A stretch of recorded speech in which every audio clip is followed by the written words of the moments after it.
ಸುಗರೇಶ್ವರ ದೇವಸ್ಥಾನ ಇತ್ಯಾದಿ ಪ್ರವಾಸಿ ಸ್ಥಳಗಳನ್ನು ನಾವು ಕಾಣಬಹುದು. ರಾಯಚೂರು ಜಿಲ್ಲೆಯ ಇತಿಹಾಸವನ್ನು ನೋಡ್ತಾ ಹೋದರೆ, ರಾಯಚೂರು ಜಿಲ್ಲೆಯ ಪಿತ್ಲಿಹಾಳ ನವಾಶಿಲಾಯುಗದ ತಾಣವಾಗಿದೆ. ಇದು ಮುದಗಲ್ ಕೋಟೆಯಿಂದ 5 ಕಿಲೋಮೀಟರ್ ದೂರದಲ್ಲಿದೆ. ದಕ್ಷಿಣದಲ್ಲಿ ತುಂಗಭದ್ರಾ, ಉತ್ತರಕ್ಕೆ ಕೃಷ್ಣಾ ನದಿ ಹಾಸು ಹೊದ್ದಿವೆ. ಇತ್ತೀಚೆಗೆ ರಾಯಚೂರು ವಿಶ್ವವಿದ್ಯಾಲಯವನ್ನು ರಾಯಚೂರಿನಲ್ಲಿ ಸ್ಥಾಪನೆ ಮಾಡಿದರು.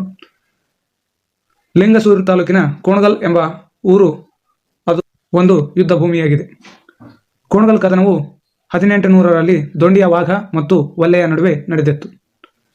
ರಾಯಚೂರು ಜಿಲ್ಲೆ ಇದುವರೆಗೆ 45.6 ಡಿಗ್ರಿ ಸೆಲ್ಸಿಯಸ್ನಷ್ಟು ಉಷ್ಣಾಂಶ ದಾಖಲಾಗಿದೆ. ಇದು 1928 ಮೇ 23ರಲ್ಲಿ ದಾಖಲಾಗಿತ್ತು. ನಮ್ಮ ಕರ್ನಾಟಕದ ಅತಿ ಹೆಚ್ಚು ಉಷ್ಣಾಂಶ ದಾಖಲಾದ ಪ್ರದೇಶವು ರಾಯಚೂರಾಗಿದೆ. ಇದು ರಾಯಚೂರು ನಮ್ಮ ಕರ್ನಾಟಕದ ರಾಜಧಾನಿಯಿಂದ 409 ಕಿಲೋಮೀಟರ್ ದೂರದಲ್ಲಿದ್ದು 1335 ಅಡಿ ಸಮುದ್ರ ಮಟ್ಟದಿಂದ ಎತ್ತರದಲ್ಲಿದೆ.